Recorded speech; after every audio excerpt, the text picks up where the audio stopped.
So, what's the best and worst case scenario for this 2023 Georgia team? Our friends at ESPN lay this out. I don't know who wrote it. It says staff, but first of all, it says the best case scenario is a third straight national championship. I think we've all talked about that. We don't know if that involves an undefeated season. That'd be pretty exceptional to win that many games in a row. I don't. We'll just see. They're saying the worst case scenario are two losses. So here's what they say: say two losses for the schedules. For the schedule reasons stated above, it's difficult to imagine the Bulldogs losing twice in the regular season. If we're talking about lowest floor, then Carson Beck would have to struggle in his first season as starter, and Georgia's running game would have to be less productive. Beck will benefit from having what might be the deepest receiving core in school history after the Dogs added Missouri transfer Dominic Lovett and Mississippi State transfer Ra Thomas, All-American tight end Brock Bowers, and Lab McConkey are back as well. I think I'd put those two in the front of the other two. I mean, I think Dominic Lovett's going to really have a good year, but I would put Bowers and Mark wrote this. Okay, Mark Schley wrote this. So I'd put Bowers and Ladd in front of Dominic Lovett and Robert Thomas. I think Dominic Lovett is a person to really watch this season, but Bowers and McConkey have been very productive all over time. Here's what Mark goes on to write. He says, maybe Georgia slips up against Ole Miss at home and then falls at Tennessee on the 18th. Probably not. Losing to Tennessee and then falling to Alabama or LSU in the SEC championship is probably a more plausible scenario. If Georgia finishes undefeated in the regular season and falls in the SEC championship, will it get the benefit of the doubt from the college football selection committee, or will its non-conference schedule keep it out of another playoff? Well, Mark knows the answer to that. The answer is if they get undefeated to Atlanta and they win, Georgia's going to play for in the college football playoff. I mean, it's not always right. But I can assure you that what's happened here is their reputation now is that they will get the benefit of the doubt for what's happened in seasons before. That doesn't mean it's right. I mean, let's be clear about that. Doesn't mean that particular thing is right. You know what is right? Taking advantage of this offer we've got. And we're running out of these magazines. If you sign up with Dog Post today, right down below, you're going to get our 2023 preview mailed to you for free. You're also going to get a t-shirt from Red Zone for free. You're going to get 20% off any item in the store for free. Here's another thing. Now, any item in the store can be a lot of stuff. It can be hats. The hats are easy for me to show off. You know, they've got shirts, which are more difficult for me to show off unless I'm wearing them. Here's a Boom shirt in white. They also have that in black as well as red. If you've purchased Double Dogs in the last year, in the last 8 months, if you've purchased Double Dogs, and you sign up down below, I'll give you a month for free, which is going to be most of September, although not all of September. It will bleed in October, so sign up right now. I mean, look, I think if Georgia gets to Atlanta undefeated, which I think is a pretty, I mean, I don't know, I don't, is not at all out of the realm of possibility that they get through a season 12-0 again. That it will be virtually irrelevant what happens in that game. You look 2 seasons ago at this stage, they lost 41-24 to Alabama in the SEC championship game and went on to win the national championship. The SEC championship, as it relates to 2024, if the scenario I'm laying out is true, will be irrelevant for Georgia. It may not be irrelevant for Alabama or LSU or Texas A&M. This is a comedy hour now. We're getting into the, why don't we just say Mississippi State? But I think in those scenarios, Georgia would, in that scenario, if Georgia gets to their conference undefeated, if Clemson gets there undefeated, if Ohio State or Michigan gets undefeated to their conference championship, if Bama or LSU or somebody from the West gets there undefeated, that's going to be, they're just going to get in. The Pac-12, I don't know. And they lose, I don't know. Big 12, and they get there, I don't know. I said Clemson early.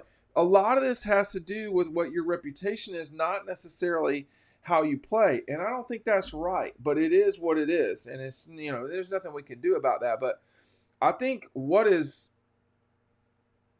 not out of the realm of possibility is that Georgia wins 13 games in a row and goes to the playoff, and then it's do or die. And we saw a year ago with Ohio State, which we write about extensively in Double Dogs, and that's one of the number one reason why you should buy the book. To be honest with you, it's a cool keepsake. Don't get me wrong, but the Ohio State story it's just people haven't written about it, and it's too late now. Everybody's too scattered. That story will never be replicated unless there's someone really out there reporting. And I know the people on Georgia beat they're not doing that kind of reporting. No offense, but that game was the game where you could have lost and lost the national championship. Villanova, Georgetown in '85, not the same at all. But any national championship situation or scenario, when you get to that Final Four, those teams are good. They're there for a reason. And, for Georgia, that's the most important game. They've got so much experience right now. They've got so much talent. But other teams can come back and win on you. The 21 Georgia team was the best team in the country. They proved that at the end of the day. But they didn't lose the wrong game. I mean, they lost to Alabama. I don't know if you caught that. But they did lose to Alabama. And they just won the right game. They were ready to play. And they wouldn't have replayed Alabama. I cannot recall off the top of my head who the fourth team would have been in that scenario. I think it would have been Ohio State maybe, but they had just gotten smoked by Michigan. I can't remember. But,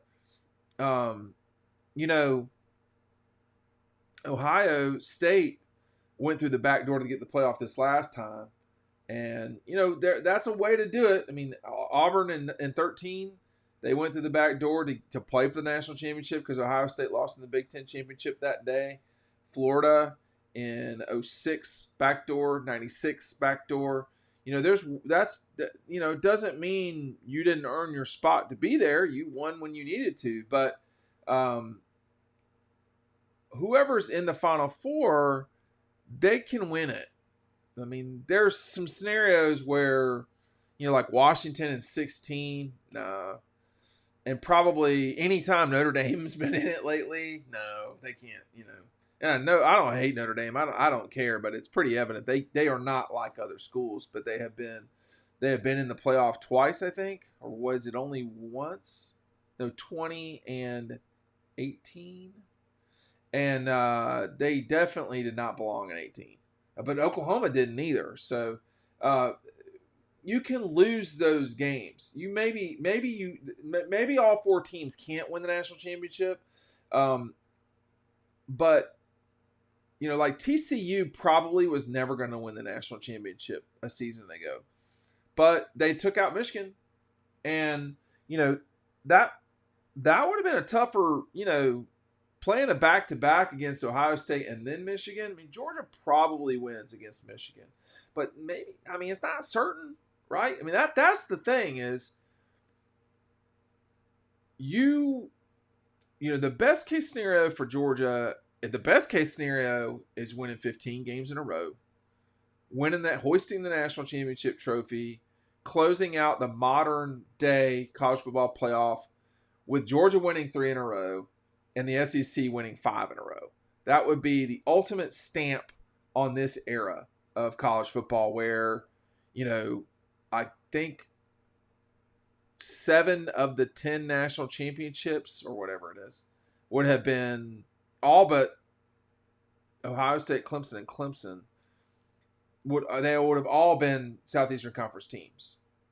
And I think that is more probable than anything else in college football, but that doesn't mean it's likely. So I think what marks the worst case scenario writing about here, I just don't see them losing 2 regular season games. I mean, I don't know if the SEC championship is considered a regular season game. I don't consider that a regular season game, but be pre bowl games, yeah, they could lose 2, but man, even that is a little unlikely. I mean, if Georgia and Bama played right now, Georgia would probably be close to a 7-point favorite over Alabama on a neutral field. Man, that might be a little high, but they'd certainly be favored by more than 4. So we would just have to see what it is. I mean, the betting public has been in love with Alabama for a long time. And I don't know if that would change. But if you're a 4-point favorite, you should win a game. And I think in that scenario, Georgia would. They were, a 4-point over Ohio State. They were about a 7-point for a while against Ohio State. And then that number dove. Maybe the bettors knew something we didn't. But at the end of the day, Georgia was still favored. And they're favored coming in 23 as well.